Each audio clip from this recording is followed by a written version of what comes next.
meu nome é Eide, eu estou no programa de doutorado em Ciência da Computação da Universidade Federal de Goiás e hoje eu irei apresentar para vocês uma arquitetura de Deep Learning chamada GoogleNet. Eu vou fazer primeiro uma breve introdução do que é Deep Learning, uma contextualização. Em seguida, eu irei falar dos trabalhos relacionados e aí entrarei na arquitetura da GoogleNet, seus principais resultados no desafio de detecção e classificação de imagens.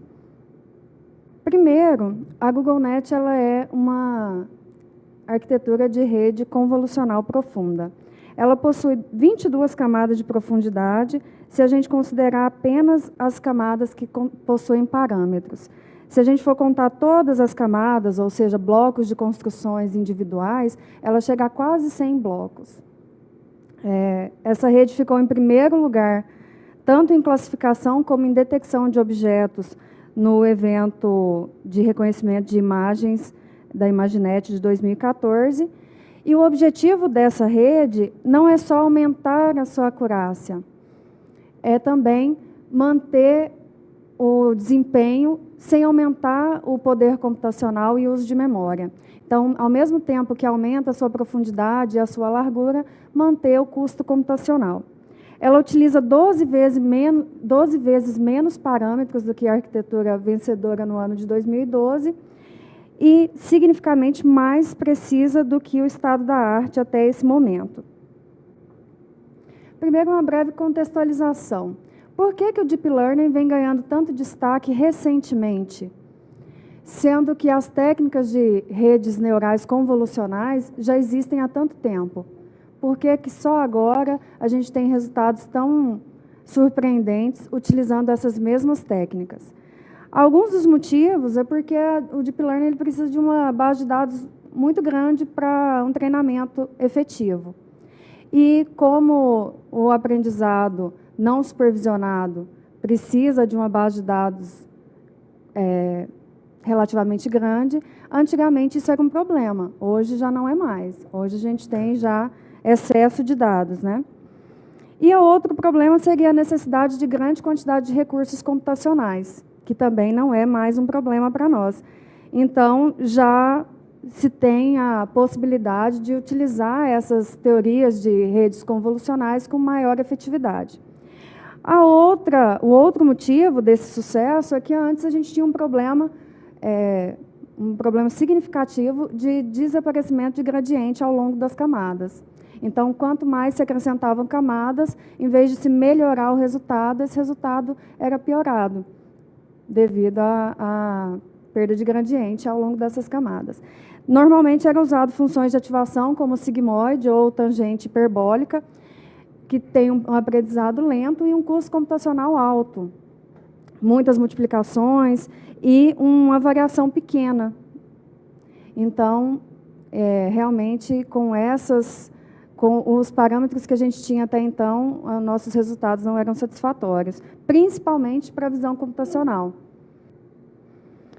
Então, qual que era o problema que os desenvolvedores da GoogleNet pensaram quando desenvolveram e criaram essa rede? Eles queriam que as técnicas de detecção, eles já viam que as técnicas de detecção e classificação tinham sido melhoradas severamente nos últimos 3 anos, utilizando essas técnicas de Deep Learning com redes convolucionais. Eles queriam propor uma nova rede que obtivesse melhores resultados, sem depender de maior poder computacional e nem de uma base de dados de treinamento maior. O problema o estado da arte já tinha um resultado muito legal, muito bom, e aumentar a quantidade de camadas, tanto em profundidade quanto em largura, iria consideravelmente aumentar também o uso de poder computacional. E isso era uma restrição para os criadores dessa rede. Eles queriam melhorar o resultado existente sem ter que investir em poder computacional. Porque, como é citado no artigo deles, eles sabem que poder computacional sempre é limitado. A gente não tem orçamento ilimitado para pesquisa e para obter melhores resultados. Então, a motivação deles era superar esse atual estado da arte para detecção e classificação de imagens, vencer esse desafio da Imaginet de classificação e detecção de imagens em larga escala, do ano de 2014, sem ter que investir em maior poder computacional ou em maiores bases de dados. Porque eles sabiam que o inconveniente em aumentar tanto a largura quanto a profundidade iriam impactar dramaticamente no uso de recurso computacional. Por exemplo, numa visão de rede profunda, cada camada convolucional encadeada, se você aumentar um parâmetro, você já dobra o poder computacional exigido. Então, o objetivo deles era claramente propor uma nova arquitetura de aprendizado profundo, capaz de sobrepor o atual estado da arte de classificação e detecção de objeto, sem a necessidade de maior poder computacional e maiores bases de treinamento. Então, tendo em vista esses objetivos, eu vou falar um pouco para vocês sobre os trabalhos relacionados que inspiraram a criação dessa rede. Os principais são esses três: a LeNet 5, a NIM, Network in Network, e a RCNN. As três foram estudadas pelos desenvolvedores da GoogleNet e existem alguns componentes dessas redes implementados também na GoogleNet.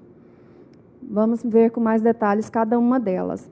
A LeNet 5, ela possui uma estrutura padrão de rede convolucional, né, onde a gente tem as camadas empilhadas de convolução, pooling e classificação. As camadas empilhadas, opcionalmente seguidas de pooling, quantas camadas você achar suficiente, né? Então, aqui a gente pode observar que tem ali os dados de entrada, a camada de convolução, seguida da camada de pooling, e, no final, a camada full connect, que é a camada de classificação. Na arquitetura NIM, que é uma rede dentro de uma rede, a gente pode observar aí 3 blocos de redes idênticos. E é exatamente isso. São 3 camadas de multilayer perceptron convolucional e, no final, uma camada de classificação. Dentro de cada uma das camadas é utilizado o average pooling. Normalmente, a gente vê a maioria das redes usando o max pooling. Nesse caso, a NIM utiliza o average pooling. E o outro exemplo de trabalho relacionado é a RCNN, que é baseada em regiões da imagem. Ela divide os problemas em subproblemas para tentar classificar dentro dessas caixas que são criadas. Você pode ver ali na primeira imagem, a imagem de entrada, e em seguida ele divide essa imagem em alguns blocos e aplica a convolução nesses blocos. E aí tenta classificar essas regiões da imagem.